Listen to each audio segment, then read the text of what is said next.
Caros alunos, meu nome é Fabrício do Amaral, vou ser professor de vocês da disciplina de Ecotoxicologia. Minha formação, eu sou farmacêutico bioquímico, tenho mestrado em farmacologia, doutorado em farmacologia. A especialidade é a genética toxicológica, então nós trabalhamos muito com essa parte da ecotoxicologia. Bom, sou professor da casa, então espero, casa UESP, então espero que seja útil o nosso ensinamento para vocês. Então, um grande abraço. Perfeito. Caros alunos, vamos dar início ao nosso curso de ecotoxicologia. Esta é a primeira unidade e eu espero que nós possamos passar o conteúdo básico essencial para entendimento introdutório da ciência ecotoxicologia. Existe um livro, As Bases da Ecotoxicologia, que vai servir de subsídio para mais informações que forem necessárias e que, no caso, nós não consigamos passá-las aqui na aula. Bom, a ecotoxicologia é uma ciência nova. Ela foi criada em 1969 por René Trouhal e, basicamente, ela surge da necessidade de entender melhor como as substâncias e os resíduos tóxicos presentes no nosso meio ambiente influenciam não só na vida humana, não só no ser humano, mas no funcionamento do ecossistema como um todo.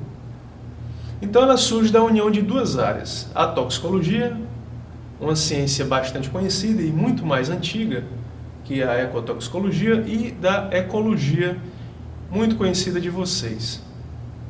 A união dessas duas áreas origina a ecotoxicologia, que por definição compreende o estudo dos efeitos que as substâncias tóxicas causam ao meio ambiente.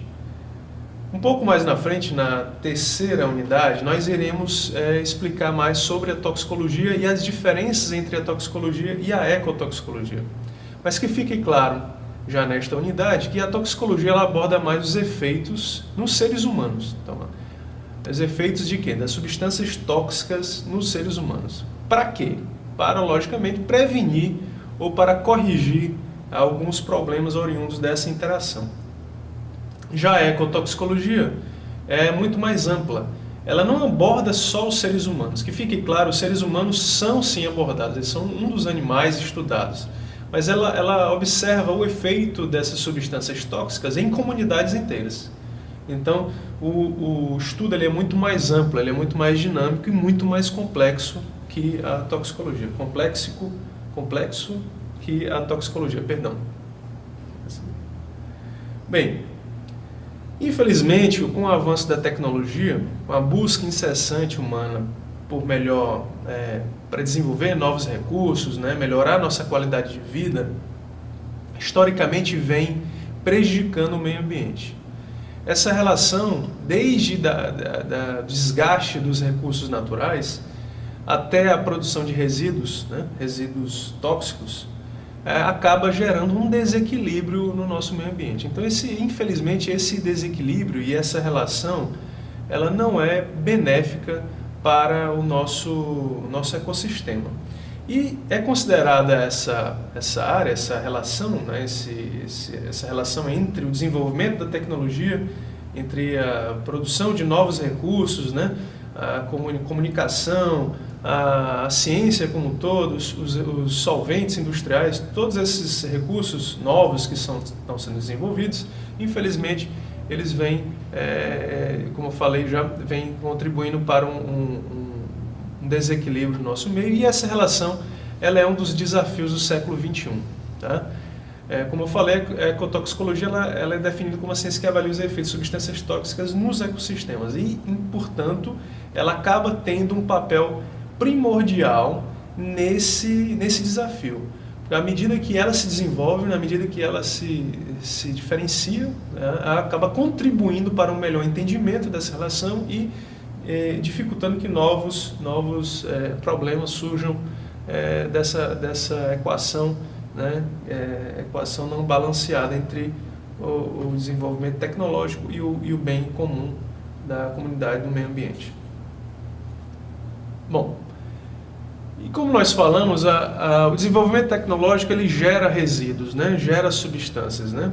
As substâncias tóxicas, não só aquelas produzidas pelo meio industrial, mas também aquelas que são produzidas pelo próprio meio ambiente, elas são fundamentais para, vamos dizer assim, para a quebra desse equilíbrio, dessa harmonia entre o meio e o desenvolvimento tecnológico. E como isso ocorre? Né? Isso ocorre devido principalmente à característica físico-química das substâncias tóxicas. Né? Se ela é mais solúvel em água, se ela não é solúvel em água, se ela é mais volátil, se ela não é volátil, isso vai influenciar a forma como ela é inserida nesses meios, né? Como ela interage no nosso meio ambiente. E aí, como ela entra nesses compartimentos, né? Desde a atmosfera, a hidrosfera, a geosfera, como é que ela vai se envolver. Então nós temos esse slide mostrando basicamente aí no caso a característica de algumas substâncias que são encontradas nesses compartimentos. No caso da atmosfera você tem basicamente substâncias voláteis, pequenas partículas sólidas ou em suspensão, líquidos em suspensão. Na hidrosfera nós temos agentes químicos, orgânicos e inorgânicos que estão ali dissolvidos. E na geosfera os resíduos, um exemplo claro, são os resíduos domésticos que nós mesmos produzimos, esses resíduos que existem na produção industrial, principalmente em grande escala. Bom, a inserção desses agentes no meio, como nós falamos, gera o desequilíbrio. E é interessante a gente saber que, e vocês sabem muito bem, né? É interessante a gente ter em mente que o nosso ecossistema ele está em equilíbrio. Os seres, os elementos abióticos, os elementos bióticos, eles interagem entre si. Na medida que, por exemplo, alguns componentes químicos são fontes nutricionais para o desenvolvimento de seres vivos, e a morte desses seres vivos fornecem elementos químicos para uma renovação dos elementos químicos, fazem com que, a princípio, de forma bem grosseira e geral, nós entendamos que existe uma inter-relação. Então, esse equilíbrio ele é baseado nisso. A falta de algum elemento químico ou o excesso de algum elemento químico vai influenciar diretamente no desenvolver ou na perpetuação de algumas espécies biológicas. De outra forma também, a perda de alguns elementos, de alguns seres vivos, a morte ou, no caso, a extinção, vai influenciar, obviamente, na manutenção ou na diversidade de elementos químicos que existem na natureza. Então, existe essa inter-relação. Existe sempre uma troca de elementos orgânicos e inorgânicos no meio. Aqui é só para mostrar que vocês estão já são craques em saber nisso, mas o nosso Sol é a grande fonte de energia e é só para mostrar aquela nossa pirâmide conhecida, né, das trocas de elementos nutrientes. Então, nós temos os fotossintetizadores como a base da pirâmide, nós temos os consumidores primários, secundários e terciários na base mais superior. Não está previsto aí os decompositores, mas eles estão presentes. Mas veja só, nós temos o Sol como um elemento físico importante para que haja a produção de energia, né? A produção de carboidratos e de energia que vai ser importante para a nutrição e sustentação dessa pirâmide. Nós temos também alguns elementos químicos, como a água, o solvente universal, que não está representado aqui. Mas veja, a água também, como elemento químico, é essencial para a manutenção da pirâmide. Né? A ausência desses dois destrói toda a pirâmide. Da mesma forma, os produtores vão influenciar na manutenção da parte mais superior da pirâmide.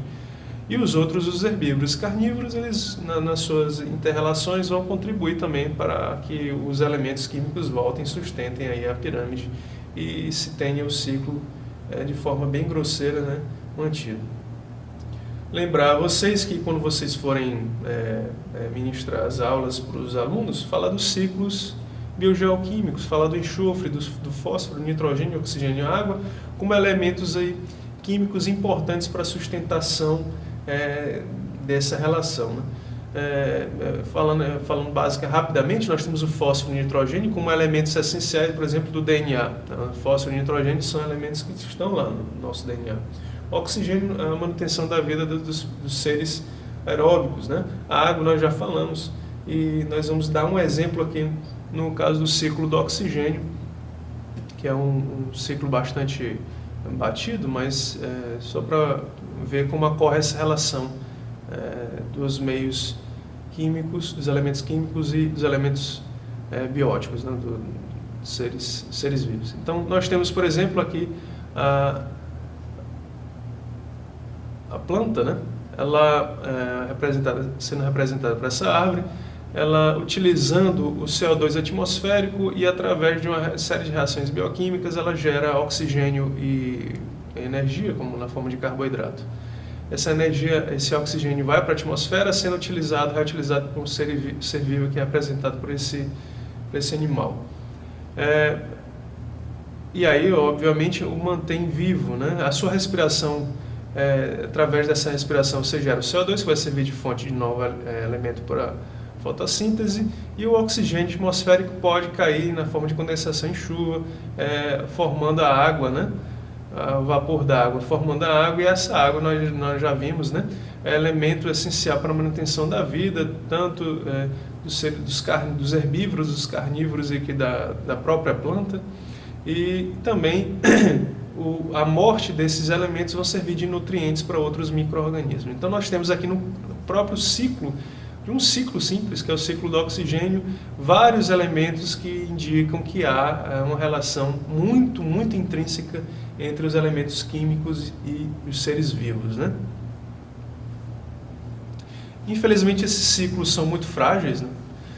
Então aquela relação da equação entre o desenvolvimento industrial e o meio ambiente, ele está o tempo inteiro em uma linha tênue, né? Onde você tem alterações químicas que possam surgir influenciando na vida, no meio. Por exemplo, o acúmulo de CO2 atmosférico é um acúmulo que está muito relacionado ao efeito estufa, que nós já sabemos, e tem muitos pesquisadores apontando o fato desse acúmulo ser responsável pelo aumento da temperatura dos últimos séculos. Então o planeta está se aquecendo e devido ao CO2, não só o CO2, o metano, os outros gases que forem se acumulando na atmosfera. O ser humano ele é um dos principais, ou se não o principal transformador do meio, né? E ele contribui de fato para que haja esse aumento desses resíduos, né? Na medida que ele é o grande alterador, ele é o grande utilizador, transformador. Ele pega a matéria-prima e transforma em um bem, e nessa transformação desse bem, ele destrói o meio ambiente, ele modifica uma região. Por exemplo, os produtores de grãos, né? Eles fazem alteram a mata da região para que haja a plantação de outras árvores naquela região que não eram comuns na região. Então alteram o meio de diversas formas, né? E isso faz com que ele seja talvez o principal transformador do meio. A gente fala talvez porque em ciência tudo é questionável.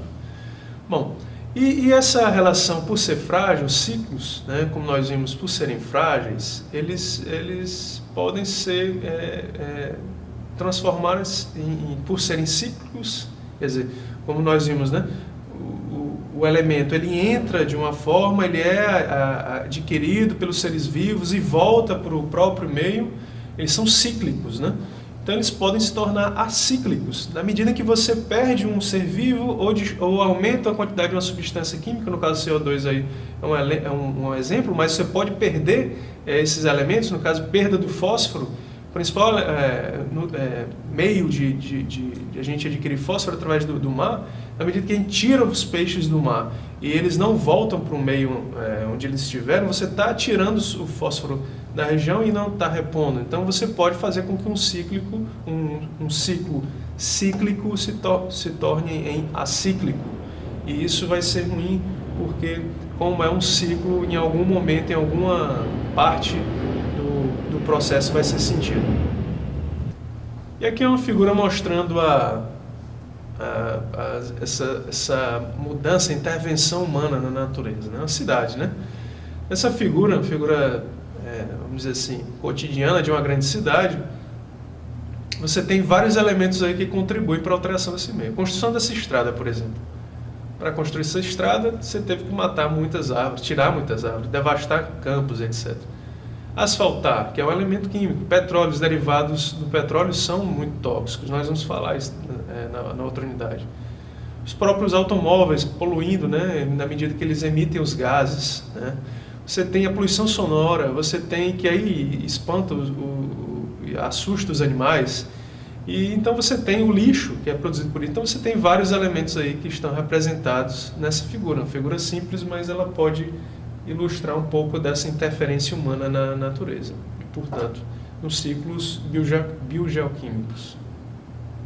Quais são as consequências disso? Acho que acredito que nas grandes cidades isso seja muito mais evidenciado, à medida que você tem crianças com problemas respiratórios, você tem rios sendo totalmente destruídos, né? Você tem aumento da incidência de doenças não vistas antigamente, ou pelo menos não tão presentes em quantidade, como os cânceres, né? E as doenças neurodegenerativas. Então as consequências são vastas, né? E elas a cada vez mais se apresentam e são vislumbradas pelos seres vivos, né? Por nós aqui, principalmente o ser humano. Bom,